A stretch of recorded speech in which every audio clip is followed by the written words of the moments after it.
You will hear a number of different recordings and you will have to answer questions on what you hear.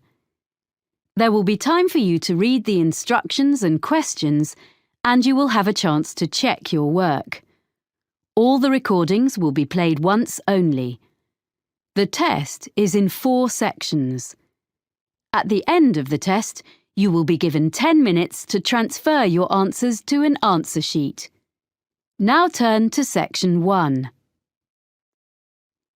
Section 1. You will hear a man talking to a woman about hiring a car. First, you have some time to look at questions 1 to 5. Pause the recording for 30 seconds.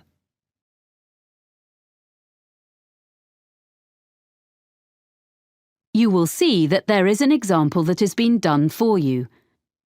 On this occasion only, the conversation relating to this will be played first. Hello, how can I help you? Hi, I'm Carlton Mackay, and you booked me some flights recently to Australia and some internal ones? Oh, yes, Mr. Mackay. I remember you now, of course. Well, I find I'm going to need car hire while I'm in Sydney after all. I think you said you could recommend a good value company?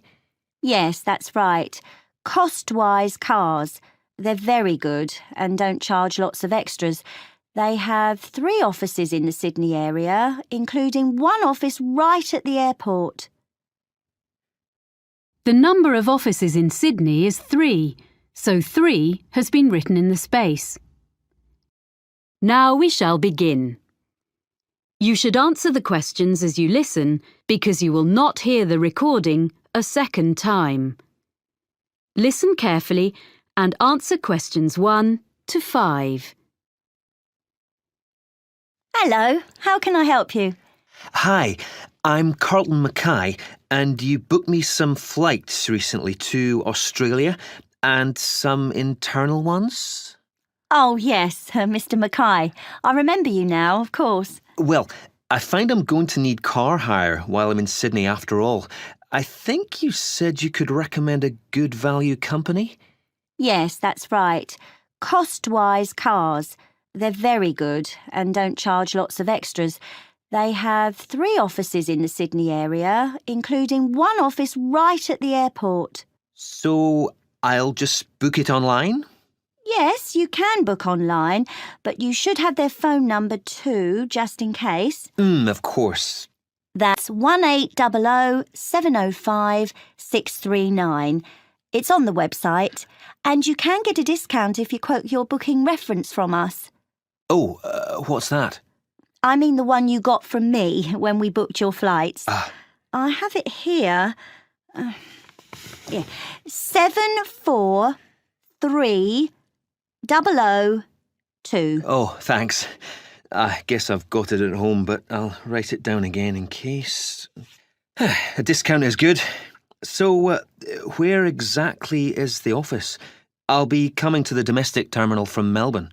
It's immediately outside the international terminal. OK. And another thing I want to check is, will they be open when I arrive, or is it just office hours? Well, they open at 7:15 and close at 6:15 in the evening. So let's see. You're due to land at 6:10. By the time you've collected your bags and so on, which will take a little while, they won't be open. But if you arrange it in advance, they can wait for you. You do have to pay an extra $30 for that, though. OK. Well, I'm staying near the airport the first night, so I could go back in the morning and save a day's hire? Yes, that'd be better. That'd save you about $50. Do you know what kind of cars they have? Quite a variety, I think. The best value should be under $60 a day with luck. That would be the Echo, I guess. Sorry? ECHO. Like when your voice bounces back? Before you hear the rest of the conversation, you have some time to look at questions 6 to 10. Pause the recording for 30 seconds.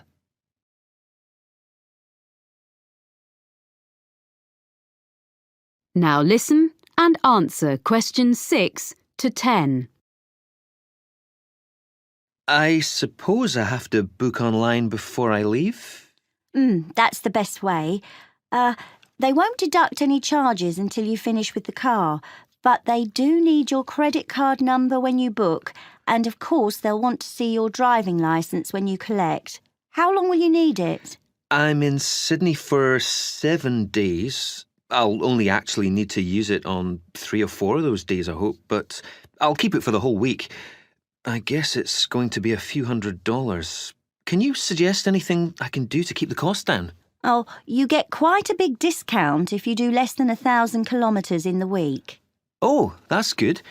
I don't suppose I will be driving that far, actually. But, oh yes, the other thing I should mention is the insurance. It's included in the price. Oh, that is good value then. Yes, but what you must remember is that it doesn't cover anything except the car, so you must be careful not to leave anything at all in it when you park, because your luggage isn't insured, even if it's out of sight, locked in the boot. Yeah, well, I think my travel policy will cover that, actually. Good. OK, and can I return the car outside office hours? My flight home is very early in the morning. Can I put the keys through the door or something?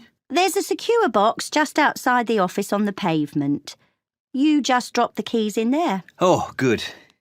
And one other thing, you should remember to buy petrol before you leave it. If you don't drop the car back with a full tank, you get charged to fill it. I recommend you go to a supermarket before you go out to the airport. Thanks for the tip. Not at all. Do call in again if there's anything else I can help with. I will. Many thanks. That is the end of section 1. You now have half a minute to check your answers. Pause the recording for 30 seconds.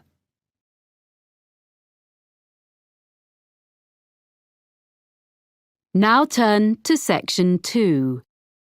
You will hear a speaker from the hotel industry addressing a group of young people about careers with her firm. First, you have some time to look at questions 11 to 15. Pause the recording for 30 seconds.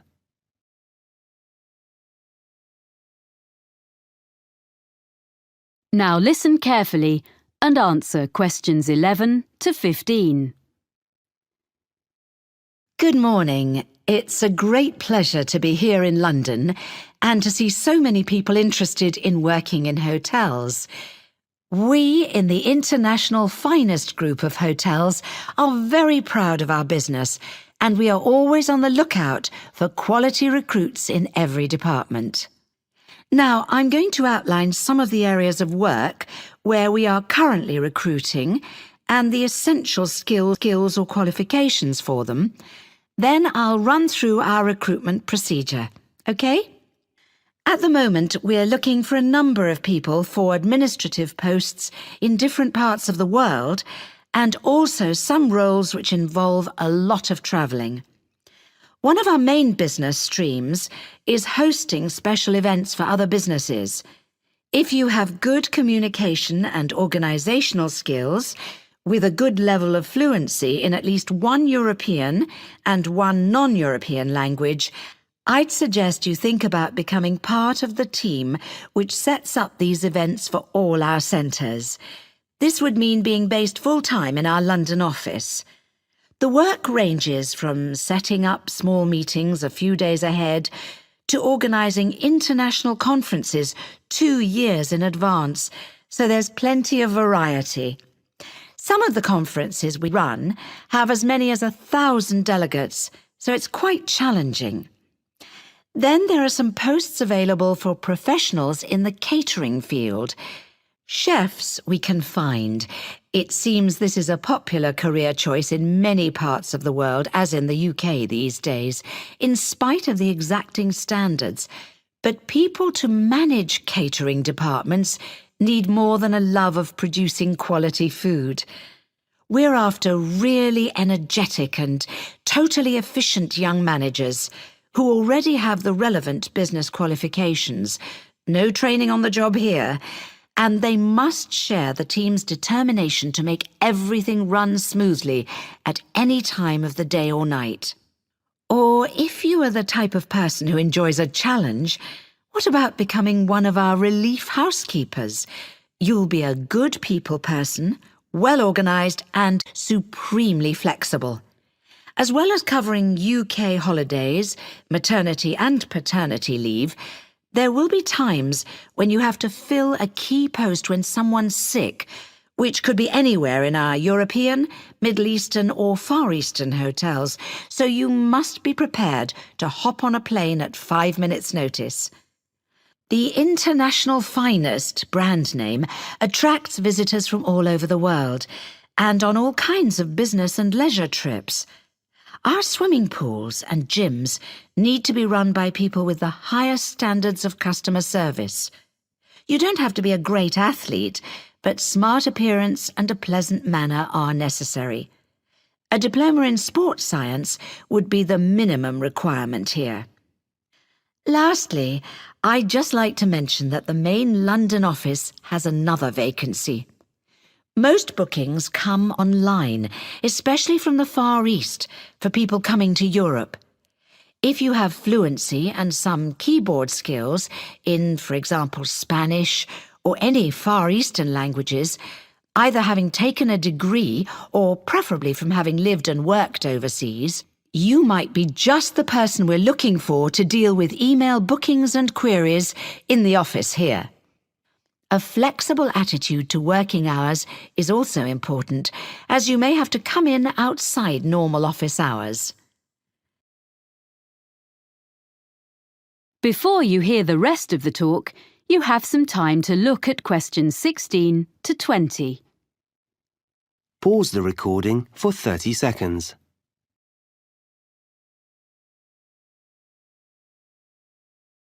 Now listen and answer questions 16 to 20. So that's an overview of the kind of jobs. Now, how to get them. First of all, provided you have a UK work permit, you can go online and register an interest in working for us. By return, you'll receive a unique applicant's code, which is your personal identification number and which we'll use in all communications. Along with that, you get access to the Human Resources website, where you should make sure you understand the legal terms and conditions which apply to all our employees. That's also where you can then download the application form, fill it in, and send it back along with your CV. You'll know within 48 hours whether you're being considered as you get an automated response. Sorry if it's a bit impersonal, but at least it's quick. Hopefully, if we like the sound of you, there will be in that automated response a list of times for an initial interview which will take place by telephone during the following week. You confirm by email which of the time slots will suit you.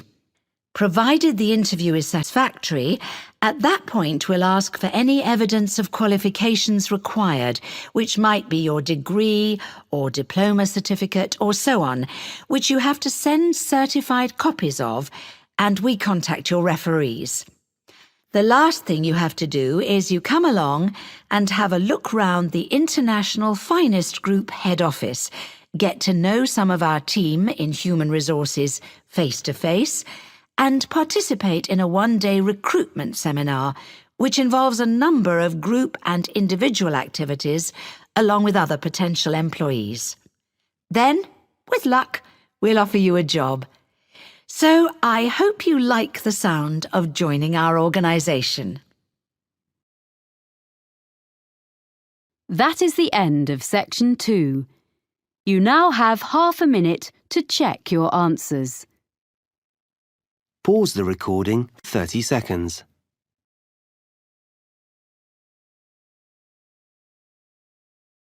Now turn to section 3. 3. You will hear a student of landscape architecture discussing a project with his tutor. First, you have some time to look at questions 21 to 24. Pause the recording for 30 seconds.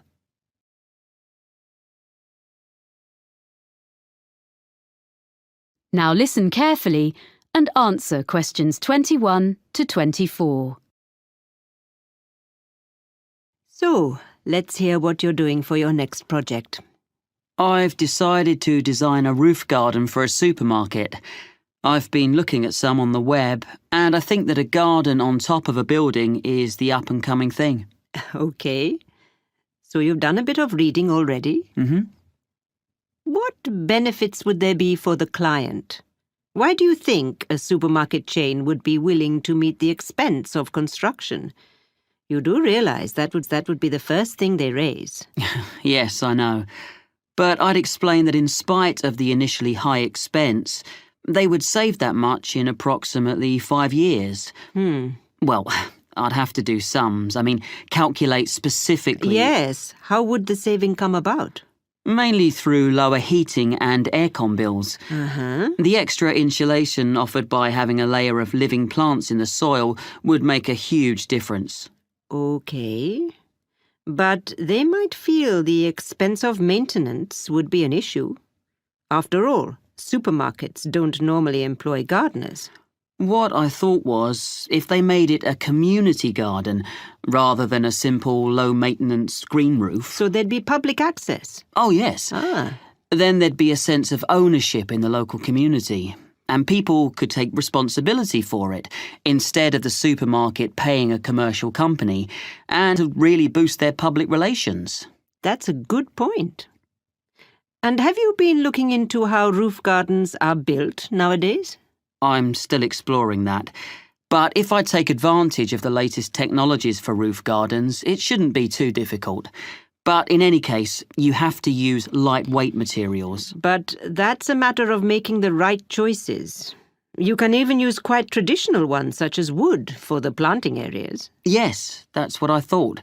It'll look good, and it isn't too heavy. But for the basic construction, the issue you have to address first is the material used between the building and the garden. You mean the barrier fabric, which ensures there's no chance of rainwater leaking down into the building? Yes. Nowadays that is very good and quite easily sourced. Then, on the other hand, there's the business of water within the roof garden itself. You mean drainage? That's an important feature of the construction in any roof design. Yes, but I think most drainage issues have been well understood for quite a long time. Okay. But another thing is with plants in an exposed situation, you usually need to find ways to optimize rainfall. Yes, because rainwater is best for the garden, if you can store it for when it's needed. What I've been looking at are some buildings which use fairly conventional storage tanks, the kind that have been in use for decades, but have them linked to modern automatic watering systems. Sounds complicated. It's less so in practice than it sounds, I think. I've been researching them, and actually the latest ones definitely work very well, and they can be electronically regulated to suit the local microclimate. That sounds interesting. You seem to have been doing some thorough research. Make sure you reference all your sources when you write it up. Yes, sure. There's one more aspect I'd just like to run past you if there's time. I want to include a light feature in the design. Of course. I've got a sketch here. Let's have a look then. Before you hear the rest of the conversation, you have some time to look at questions 25 to 30. Pause the recording for 30 seconds.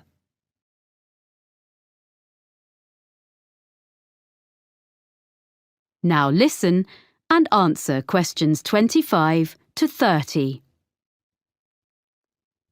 Well, I was really impressed by something I saw on a roof in Cornwall, and I'd like to design something similar. You have an area of planting, and I'm thinking of installing this lighting in an area filled with low-growing evergreen shrubs. You'd have to have lights and things well away from anywhere children might be. But I can see this could be very effective, if a bit complicated. How would it work? On this drawing, this is a section view. You have this low wall on the right. Yes, that's it. This is just one element, and these areas would be repeated all round the planted area. I think this will probably be a wooden wall using reclaimed timbers with an angled ceramic top surface. Perhaps even ridge tiles, like they use on roofs? Ah, yes. That'd be just the sort of thing.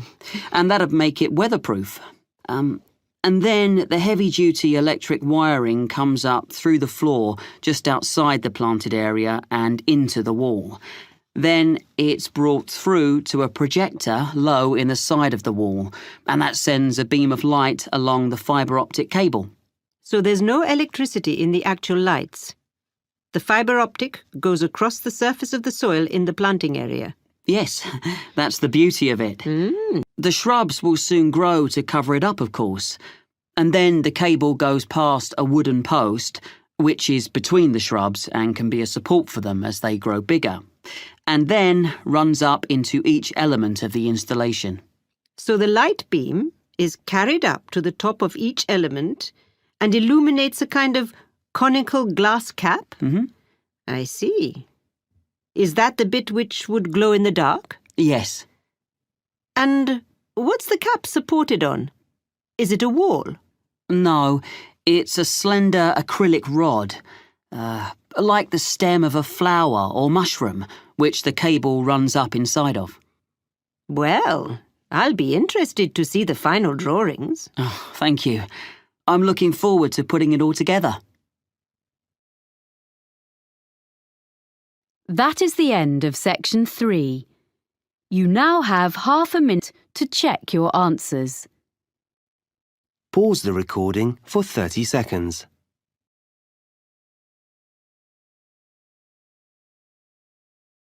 Now turn to section 4. 4. You will hear a geography student giving a presentation about sand to fellow students. First, you have some time to look at questions 31 to 40.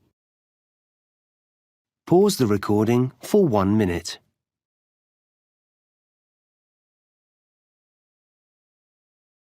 Now listen carefully and answer questions 31 to 40. First, I would like to tell you how the Argus computerized photography system has helped marine researchers. Then I shall talk a bit about sand collecting. Well, Argus is the system Dr. Rob Holman developed when he was working at a research pier on the coast of North Carolina about 20 years ago. This pier stretches out over the water, and it's the longest research pier in the world, with an observation tower on the end of it. The researchers there make precise measurements of how the sand moves about under the waves. This research is critical to the study of beach erosion in places where the coastline is being worn away.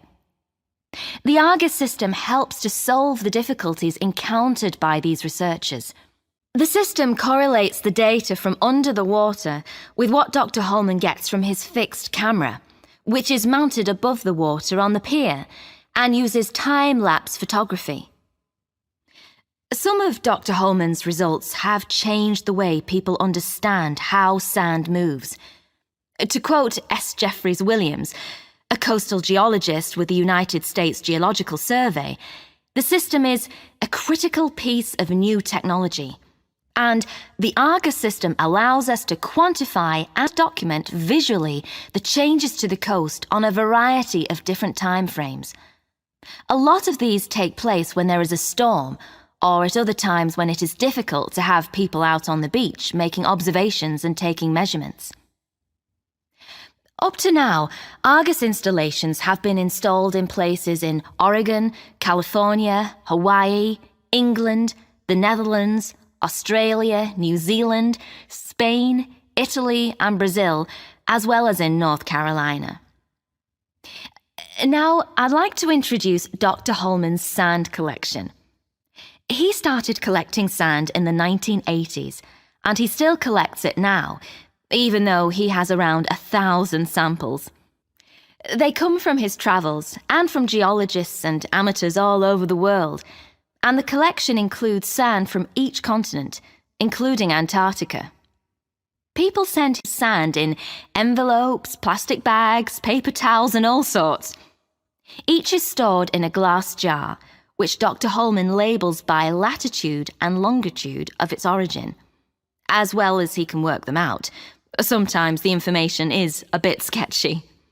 Anyway, it's mainly geology students at the university who study his collection, and they can learn a lot from it. For instance, one set of tubes displays sand from the east coast of the US, so you can see that the sand gets lighter and finer from north to south. By the time a grain of sand eventually washes up on a beach in Florida, at the southern end of that journey, it has been battered by waves for a long time, so the grains are fine and rounded, because most of the time sand is not stationary on the beach.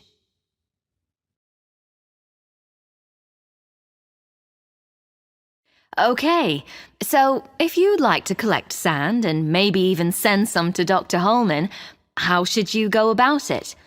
Well, the list of equipment is very short and easy to find, but you should keep a supply when you're travelling, as you never know when you'll come across an interesting sand sample. One really handy thing for digging sand, especially if it's hard or frozen, is a spoon. It's perfect for that. If you're travelling by air, it'll have to be plastic, but metal is preferable, as plastic tends to break. You need something to put the samples in that is damp-proof and easy to carry. You can just use plastic bags, but you need to record the location and date on the bag, so you must also have a permanent marker with you, because you can never assume you will remember where you gathered a sample from later on, and don't want it to rub off before you get home. And that's about all you need in the field to collect sand. When you get home, your samples should be logged in a notebook or computer. You need to note the location and be really specific as to exactly whereabouts on the beach you gathered your sample, low tide mark, under cliff area, etc. Then you store your sample. You want to keep everything in good condition and avoid contamination. So first you make absolutely sure that each sample is perfectly dry. You don't need any complicated apparatus for this. You can just air it out on layers of newspaper, which is suitably absorbent. Most people find that's the best way. Then, lastly, but this is really important, before there can be any chance of confusing this latest sample with another, you put it in a clean small bag or a jar, and you must stick an identification label on straight away. Some people put one inside as well, in case the outer label falls off, but that's up to you. Well, that's about all you need to know to get started as a sand collector. Any questions? That is the end of section 4. You now have half a minute to check your answers. Pause the recording for 30 seconds.